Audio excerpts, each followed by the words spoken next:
Fala, meus queridos e minhas queridas, como é que vocês estão? Professor Alex Siqueira na área mais uma vez, começando mais uma aula, e dessa vez a aula é um pouquinho diferente, né? Julgo que ela é uma aula especial pelo fato de começarmos a nossa revisão. Tá legal, pessoal? Bom, gente, ao longo de todo o ano, né, nós trabalhamos firmemente ali na matéria de Física B, na matéria de Ótica e Ondas, tá certo, pessoal? E nós temos mais duas aulas, né, mais 2 semanas de aulas, e até encerrar, né, as atividades do ano de 2020. Continuaremos ali naquele comecinho de 2021, mas eu já vou começar com vocês aqui a nossa revisão. Tá legal, pessoal? Muito bem, galera. Bom, nessa primeira aula eu planejei aí uma revisão, né, com algumas questões, né, que eu selecionei aqui a respeito de ótica. E na próxima aula vai ser a mesma coisa em relação à matéria de ondas. Tá legal, galera? Lembre-se que ainda em janeiro teremos ali aquele período de revisão oficial em que nós iremos trabalhar ali com as matérias que eu citei também. Mas aqui é só uma pré-revisão para começarmos aí a, digamos, que aquecer a nossa mente para lembrarmos os conceitos e assim por diante. Tá legal, pessoal? Bom, vamos focar então aqui, galera, na revisão, em revisarmos o conteúdo. Vamos focar aqui então na parte de conceito mesmo. Vamos tentar lembrar os conceitos, fazer uma argumentação para entender acima de tudo o que está acontecendo naquela questão. Tudo bem, pessoal? Vamos lá? Bom, para essa semana eu disponibilizo para vocês uma lista, né? Uma lista com essas questões que eu criei. Legal? Eu quero resolver ela aqui com vocês. Vamos lá? Olha só, gente. Primeira questão fala bem assim, ó. Os olhos humanos normalmente têm 3 tipos de cones responsáveis pela percepção das cores. Um tipo para tons vermelhos, um para tons azuis e outro para tons verdes. As diversas cores que enxergamos são o resultado da percepção das cores básicas, como indica essa figura aí, ó. Então reparem só, galera. Nós temos aqui, ó, uma organização aqui com as 3 cores primárias, vermelho, verde e azul, tá legal? A interseção entre algumas delas vai me dar aí as cores secundárias, por exemplo, vermelho com verde dá o amarelo, vermelho com magenta dá o azul, e verde com azul dá o ciano. Note também que a relação entre todas as cores primárias resulta naquilo que nós conhecemos como a cor branca. Tá certo, galera? Ele cita aí, pessoal, 3 tipos de cones, né? Cones e bastonetes são células nervosas que ficam situadas lá na nossa retina, né? Os cones são responsáveis pela percepção das cores, né? Como ele cita aí. Os bastonetes já teriam uma relação ali com a sensibilidade luminosa. Por exemplo, quando você olha para o sol e te dá aquele desconforto nas suas vistas, são os seus bastonetes, né, que estão avisando ali que não, a quantidade de radiação chegando nos seus olhos não é legal ali, por exemplo, né? Beleza? Então vamos lá, ó. A protanopia é um tipo de daltonismo em que há diminuição ou ausência de receptores da cor vermelha. Considere um teste com 2 voluntários, uma pessoa com visão normal e outra com num caso severo de protanopia. Nesse teste, eles devem escrever a cor dos cartões que lhes são mostrados. São utilizadas as cores indicadas na figura. Então, alguma dessas cores aí que ele cita na figura mesmo aí. Para qual cartão os 2 voluntários identificarão a mesma cor? Tá legal? Bom, muito bem, pessoal. É claro que o foco aqui dessa aula de hoje é a parte da interpretação dos problemas que eu trago para vocês aqui. Só que, poxa, também vale a pena dizer, galera, que quando a questão é do Enem, nós precisamos ficar ali um pouquinho sob aviso ali, né? Porque o Enem, ele é um tipo de avaliação muito interpretativa mesmo, né? Às vezes você não precisa saber ali a respeito necessariamente daquele conceito, basta você interpretar um problema, interpretar um texto, interpretar um gráfico ou uma figura que você já consegue resolver aquele problema sem grandes complicações. Tá legal? Então olha só, ele me dá aí 5 opções de cartões né? Vermelho, magenta, amarelo, branco e azul. E ele pergunta aí, ó, em qual desses cartões os dois voluntários vão identificar a mesma cor, né? Bom, a pessoa que tem a visão normal, né, a pessoa que não é daltônica, ela vai identificar qualquer cor. Então, o caso não é com ela, né? Já a pessoa, pessoal, que tem protanopia, que, como a questão cita aí, é uma derivação, né, do daltonismo, em que a pessoa tem esse problema em enxergar tons vermelhos, já teria essa questão, né?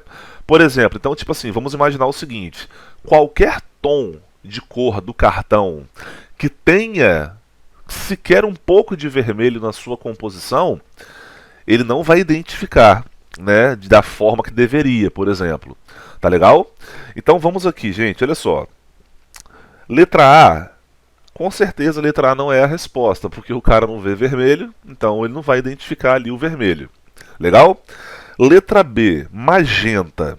Uma coisa que eu falo nas minhas aulas, pessoal, é que você não é obrigado a ficar lembrando, decorando composição de cor. Se for para você trabalhar com composição de cor, a questão vai falar para você qual que é a relação das cores, como ela faz aí nessa questão. Beleza? Olha, o magenta, pessoal, é a relação, né, a interseção ali entre o vermelho e o azul. Então, se tem vermelho no magenta, esse voluntário não vai perceber, né? Então, já está errado também o magenta. Da mesma forma que o amarelo, olha, ele é a composição do vermelho com o verde. Então, no amarelo existe um pouco de vermelho. Então, a pessoa não vai enxergar direito. O branco, ele tem verde, ele tem azul, mas também tem vermelho. Legal? Então, essa pessoa ela não identificaria o branco como o branco mesmo que a gente conhece, né?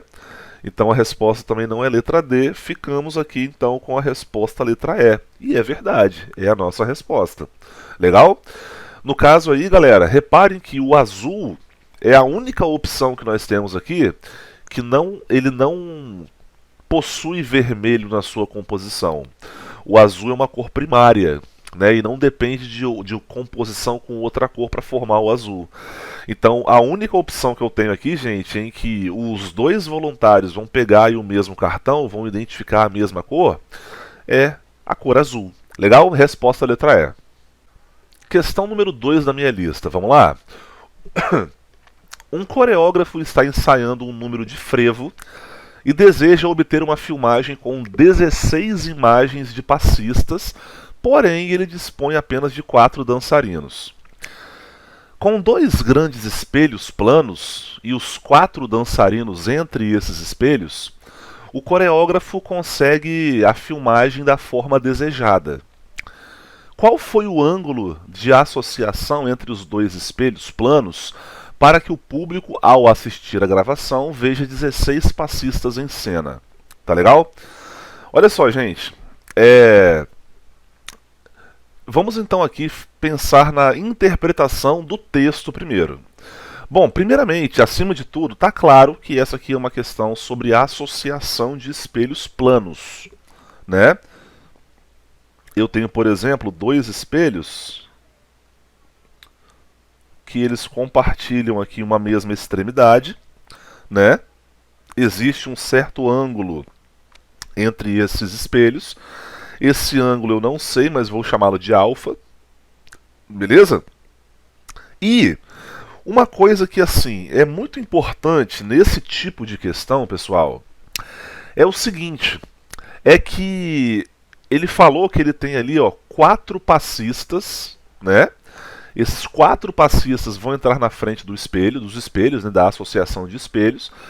E pela associação dos espelhos, vão formar várias imagens desses passistas, né? E no geral, quando eu ver a cena, eu tenho que ver 16 pessoas. Tá legal? Então uma coisa que a gente vai pensar aqui, ó, é que eu tenho 1, 2, 3, 4 passistas diante dessa associação de espelhos. Beleza?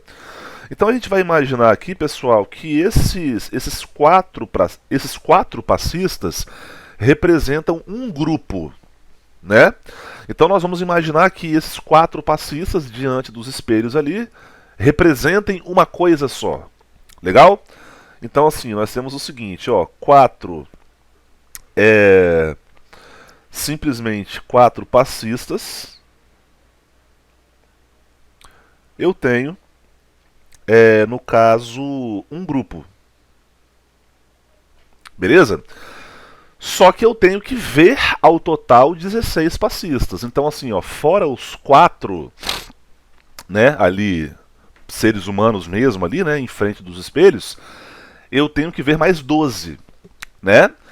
Pare e pensa comigo, pessoal. Você por acaso concorda que então eu deveria ter ao total 4 grupos de 4 passistas? Concorda? Um grupo são as pessoas mesmo.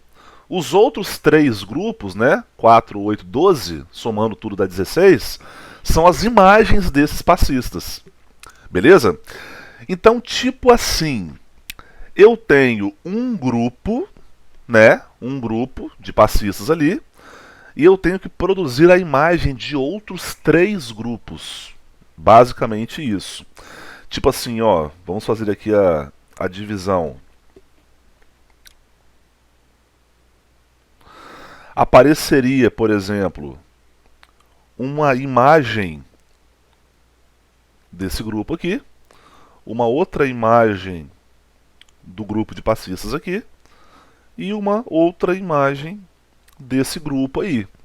Então, se você contar o número de total ali, né, você vê que dá 16, beleza? Só que aqui eu tenho que tomar muito cuidado, né, pessoal? Porque eu não estou trabalhando com, digamos assim, 4 objetos em si. Eu estou trabalhando com que esses 4 objetos representem uma coisa só. Então a minha pergunta aqui para essa questão é simples e é a seguinte: se eu tenho um número de imagens igual a 3, porque são 1, 2, 3 imagens desse grupo de 4 passistas, quanto que vai ser o meu ângulo? Essa que é a grande detalhe, esse que é o grande detalhe, né? Essa que é a grande diferença. Certo? Então assim, se tem um objeto só diante da associação de espelhos, não tem problema nenhum. Faz a conta lá com aquele objeto, o número de imagens, enfim. Mas quando você tem vários objetos, várias pessoas que formam um grupo, você tem que trabalhar pensando no grupo mesmo. Tá legal? Então aqui vai ser o seguinte, olha só. A equação, né, da associação de espelhos. Vamos lembrar aqui, ó. Qual que é a equação? O número de imagens é igual a 360 graus dividido pelo valor de alfa menos 1, né? Esse menos 1 aí, pessoal, configura o objeto.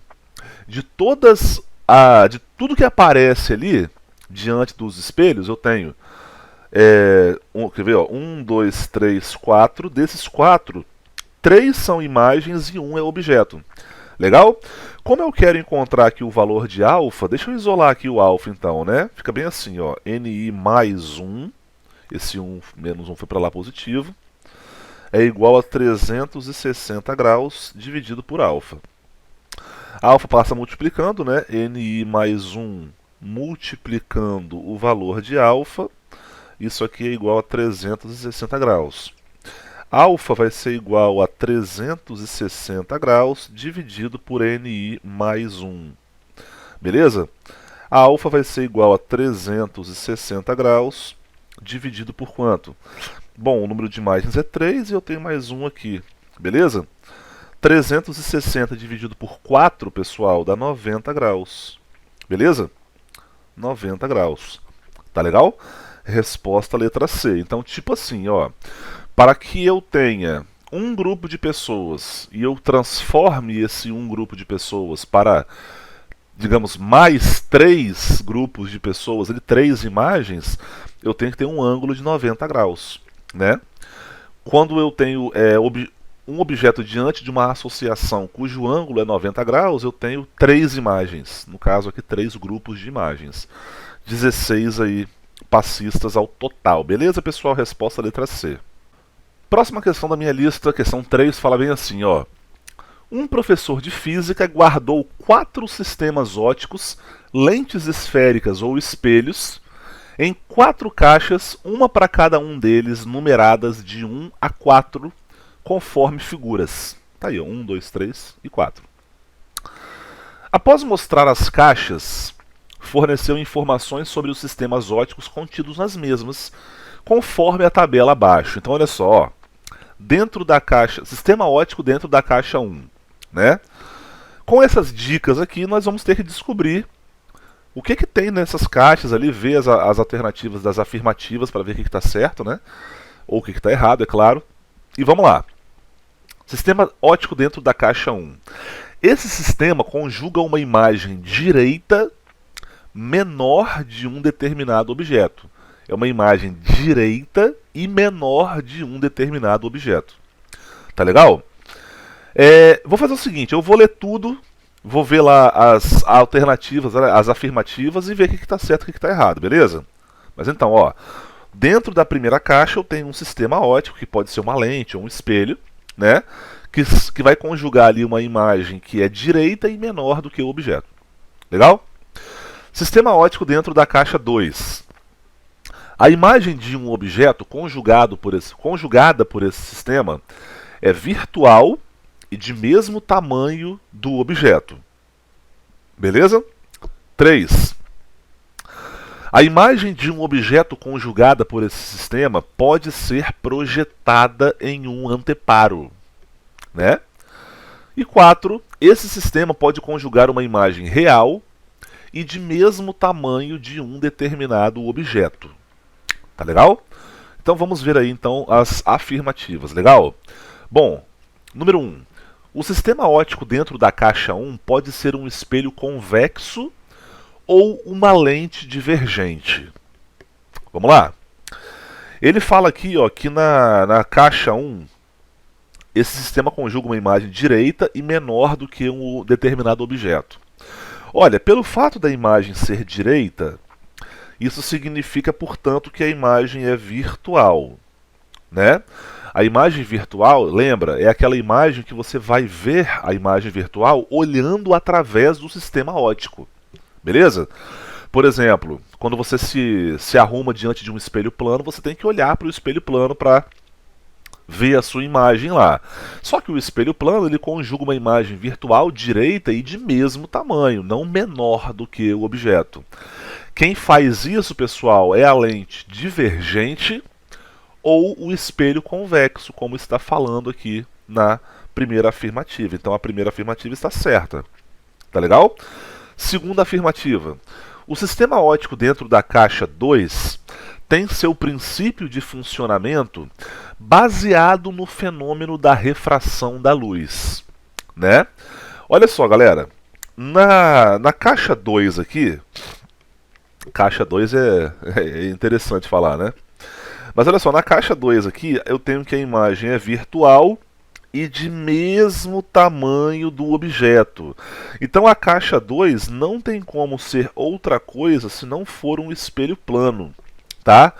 Espelho plano é o único espelho, pessoal, que conjuga uma imagem virtual e de mesmo tamanho. Tá legal?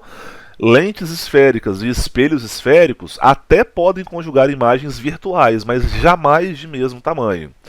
Quando a imagem é formada e tem o mesmo tamanho do objeto, por exemplo, diante de uma lente convergente ou de um espelho côncavo, que são só as duas opções, a imagem não é virtual, a imagem será real, né?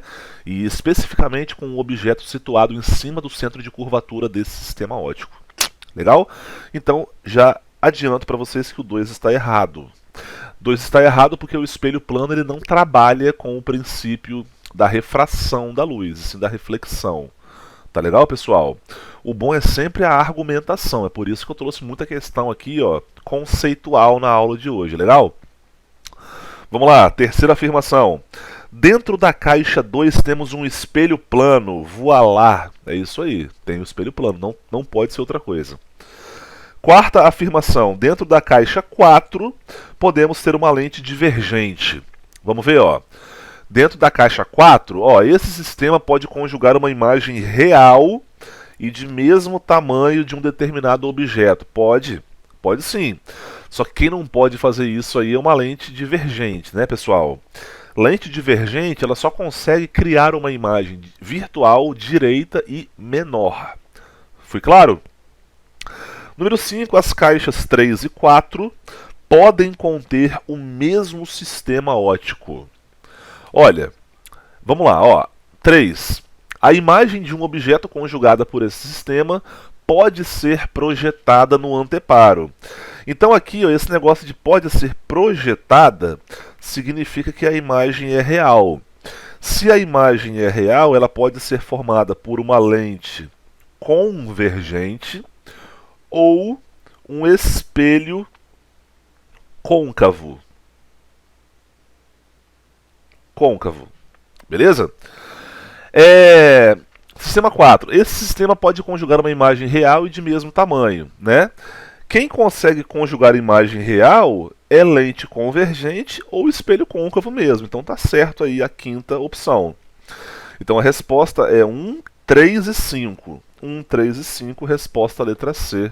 Só marcar aí, meu irmão. Bora para a próxima. Questão 4. O espelho bucal utilizado por dentistas é um instrumento que pode ser feito com um espelho plano ou esférico.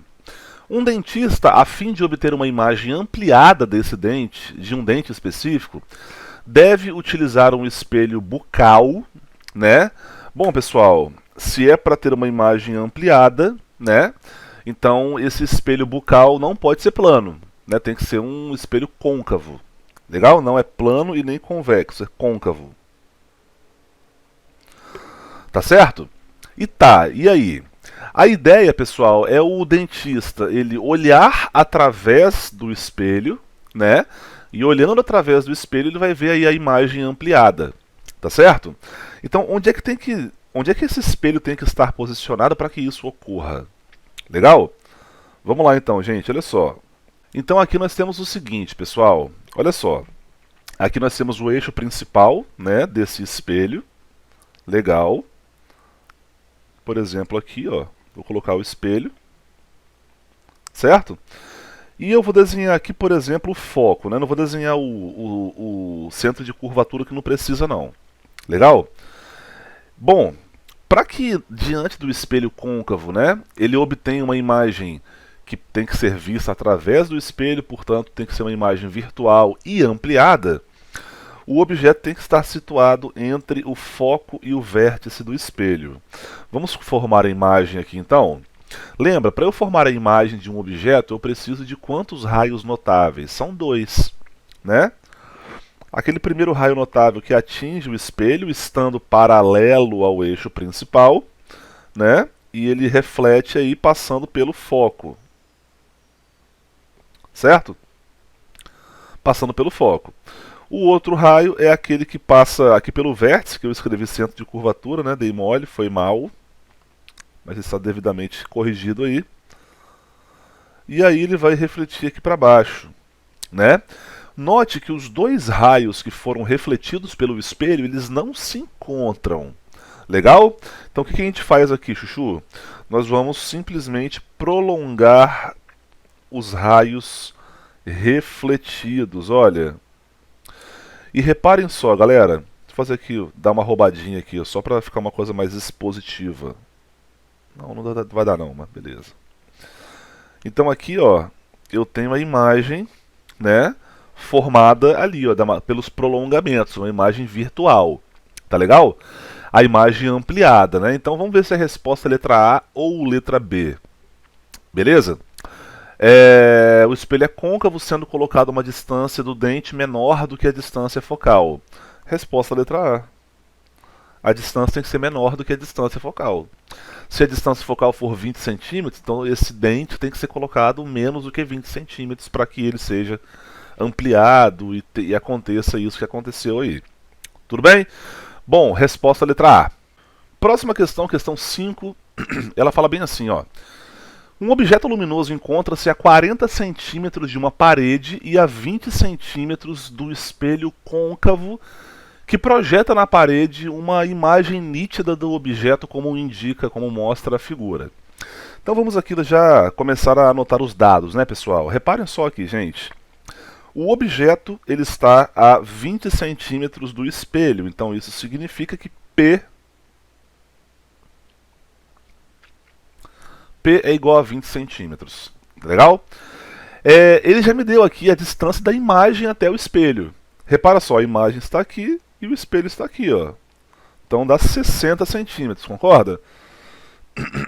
P' igual a 60 centímetros. Legal? Ele me pede aqui, então, simplesmente a distância focal desse espelho côncavo. Tá certo, pessoal? Rapaziada, eu já quero começar a conversar com vocês a respeito de sinal. E a gente tem que lembrar sempre disso aí, de sinal, porque é uma das coisas que mais fazem o aluno errar em questões como essa aí, ó. Vamos ver se os sinais estão ok? Vamos lá? Primeiramente, o P refere-se ao objeto, né? E tudo aquilo que refere-se ao objeto é positivo, né? É positivo. Então, o 20 ele é positivo mesmo, tá certo. Legal? Essa aí é uma imagem projetada na parede. Então nós podemos falar aí que essa aí é uma imagem, pessoal, real. Se a imagem é real, então o P' de uma imagem real é positivo também. Legal? E como esse espelho aí, galera, é um espelho côncavo, né? A distância focal de um espelho côncavo é positiva também. Então estamos em casa, né, galera? Tá tudo certo, tudo positivo. Não teremos nenhuma surpresa. Tá legal? Galera, eu tenho a distância do objeto ao espelho. Eu tenho a distância da imagem ao espelho e eu tenho que descobrir a distância focal, né? Como é que eu vou fazer isso aí, galera? Olha, não tem outra coisa para fazer se eu não usar a equação de Gauss. Lembra da equação de Gauss? Aquela do 1 sobre F, ó. 1 sobre F é igual a 1 sobre P mais 1 sobre P'. Tá legal, galera? Bom, 1 sobre F é igual a 1 sobre 20 centímetros mais 1 sobre 60 centímetros. Beleza? Muito bem, olha só. Para igualar aí os denominadores, eu vou multiplicar aqui, ó, em cima e embaixo por 3. Tá legal? Eu posso fazer isso sem problema nenhum. 1 sobre F é igual a 3 dividido por 60, mais 1 dividido por 60, e aí isso fica como? Como os denominadores são iguais, eu já vou agrupar aqui, ó, numa mesma coisa. 3 mais 1 pelos meus cálculos dá 4, né? E aí eu posso simplesmente, ó, eu posso inverter os dois lados da igualdade aí, ó. Então fica F, que é igual a 60 dividido por 4. Então isso significa que F é igual a 15 centímetros. Tá legal? Reparou aí, pessoal, que deu 15 e eu não forcei a barra para nada acontecer. Resposta, inclusive, letra A, ó. Eu não forcei a barra para nada acontecer aqui, como eu falei para vocês, pelo fato do espelho ser côncavo, galera. Essas informações são positivas, então deveria encontrar ali uma distância focal positiva também. Tá legal? E é isso aí, galera. Assim, essa questão é uma aplicação direta da equação e a resposta é a letra A. Beleza? Vamos à questão 6 da minha lista, pessoal. Uma questão sobre refração. Vamos lá?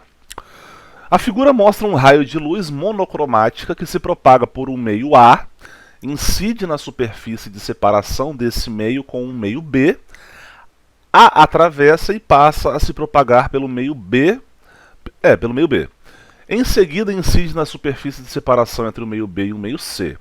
As linhas tracejadas indicam as retas normais às superfícies de separação dos meios, nos pontos de incidência do raio de luz. Beleza? Então nós temos aqui, ó, aqui do lado esquerdo nós temos o meio A luz atravessa para o meio B, E pelo menos aqui a história da questão ela encerra, né, quando a luz chega aqui, ó, para tocar na linha de separação entre os meios B e C. Tá legal? Vamos lá então, gente. Os índices de refração absolutos dos meios B e C valem respectivamente, ó, NB igual a 2, NB igual a 2, NC igual a 1,5, igual a 1,5. Aqui a gente pode colocar um 2,0. Considere que o seno de 30 é meio, o seno de 45 é 0,71, seno de 49 é 0,75 e o seno de 60 é 0,87. Beleza? Calcule o índice de refração absoluto do meio A. Legal? Ó, vou fazer aqui no cantinho, hein, pessoal? Letra A. Vamos calcular o índice de refração do meio A. Beleza? Se liga na ideia, galera. Olha só, para fazer isso aí, eu vou olhar aqui para o dióptro AB, né? E nesse dióptro AB, eu tenho os dois ângulos, né? Reparem, pessoal, que esses dois ângulos aqui, ó, muito cuidado, tá, pré-vestibulando. Esses dois ângulos aí não são os ângulos de incidência e de refração, respectivamente, tá? O ângulo de incidência é esse aqui, ó. Lembra, molecada, o ângulo de incidência ou o ângulo de refração, até mesmo o ângulo de reflexão que seja, é sempre um ângulo formado com a normal, entre o raio e a normal. E outra, o ângulo formado com a superfície, que é o caso do 60 aqui, é um ângulo complementar ao ângulo de incidência. Então aqui para chegar até 90 dá 30. A mesma coisa se aplica aqui, ó, aqui dá 45. Beleza? Então já começamos por aí. Legal? Bom, qual que é a relação entre ângulos e índices de refração que nós vimos na refração, galera? Bom, chama-se lei de Snell. Lembra disso? Lei de Snell-Descartes.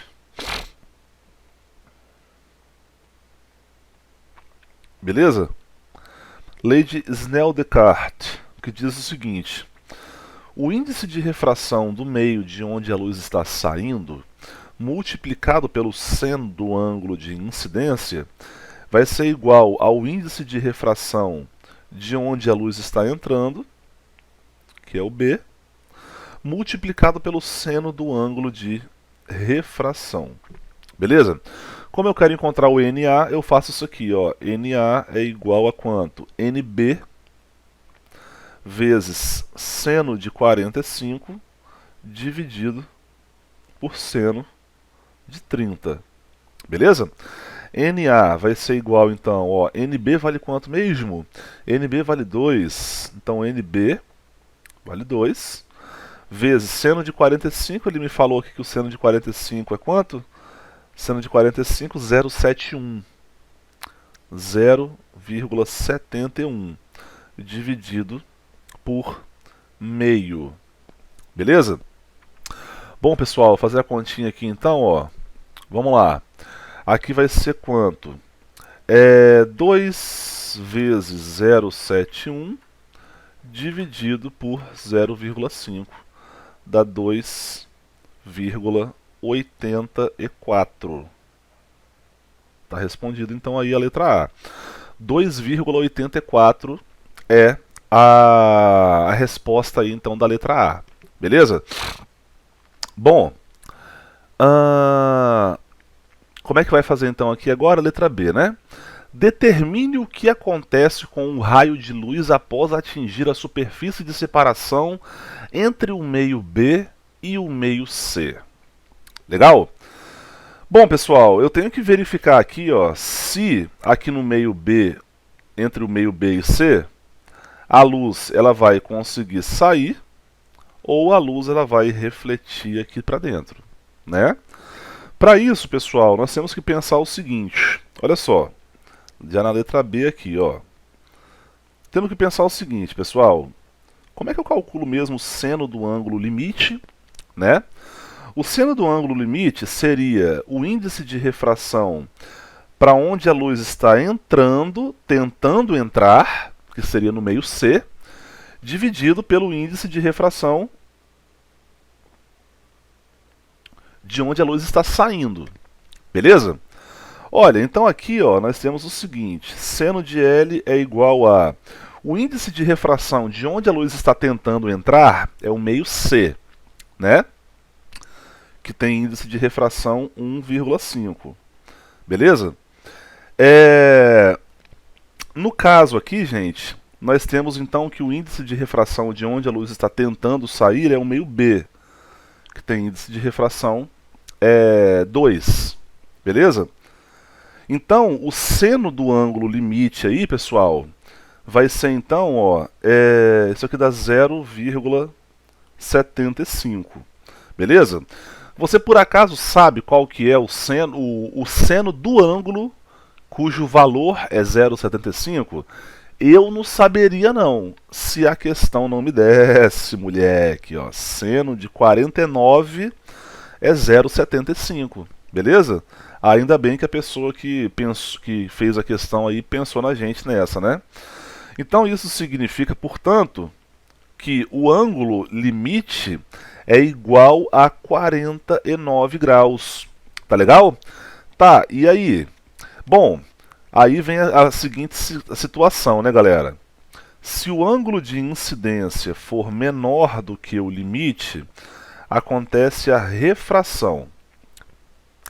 Se o ângulo for igual ao limite, acontece aquele raio que passa entre os meios, né? Vou colocar assim, ó, paralelo. O raio fica rasante ali, né? Paralelo entre a linha de separação dos dois meios. E se o ângulo de incidência for maior do que o ângulo limite, acontece a reflexão total, RT, reflexão total, beleza? Muito bem, pessoal. Olha só, qual que é o ângulo de incidência na face BC, ali, ó, na interface BC?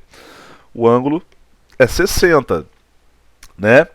Então isso significa que o ângulo de 60 é maior do que o ângulo limite. Então o que acontece? O raio sofrerá reflexão total. Ele vai sofrer reflexão total. Beleza? Pega isso que eu acabei de falar aí, pessoal, e argumenta na sua hora de justificar aí a questão. Beleza, pessoal? No mais, a questão está resolvida. Beleza? Vamos para a última questão, pessoal. Questão 7 da minha lista fala o seguinte, ó. Muitos instrumentos se utilizam de lentes esféricas delgadas para o seu funcionamento. Tais lentes podem ser do tipo convergente ou divergente e formam imagens com características específicas. Sobre as imagens formadas por essas lentes, é correto afirmar que, letra A, quando um objeto é posicionado no foco de uma lente convergente, se forma uma imagem real, maior e direita. Olha só, para essa questão aqui, pessoal, vamos no bate-papo, tá? A resposta não é letra A, né? Lembra comigo, ó. Quando um objeto ele é colocado em cima de do foco de uma lente convergente, a imagem é chamada de imagem imprópria. Porque os raios que interagem com a lente, por exemplo, são raios que tornam-se paralelos entre si. Então a imagem é imprópria, nós falamos que a imagem é formada no infinito. Lembra disso, né? Letra B. Quando um objeto é posicionado entre o foco e o centro óptico, entre o centro de curvatura, né? O foco e o centro de curvatura, de uma lente convergente... Aliás, centro óptico não. Centro óptico de uma lente convergente é vértice. Centro óptico é vértice. Ponto antiprincipal, que é o centro de curvatura. Se forma uma imagem real, maior e direita. Olha só, nós já fizemos uma questão sobre isso aqui hoje, né? Se eu coloco o objeto entre o foco e o vértice, entre o foco e o centro óptico, a imagem é virtual, ampliada e direita. A resposta não é letra B. Letra C. Quando um objeto é posicionado entre o foco e o centro óptico, que é o vértice, de uma lente convergente, não se forma nenhuma imagem. Balela. Se forma imagem sim. D. Uma lente divergente só pode formar uma imagem virtual menor e direita do objeto. GG. Tá feito aí, ó. É isso aí. Uma lente só pode formar uma imagem virtual menor e direita do objeto. Letra D. Legal, pessoal? Bom, rapaziada, essa aqui foi nossa aula, né? Uma introdução aí à nossa revisão. Beleza, galera? Na próxima aula eu faço a mesma coisa, porém referente à ondulatória. Beleza, pessoal? Nos vemos então até lá. Valeu. Professor Alex fica por aqui. Tchau, tchau.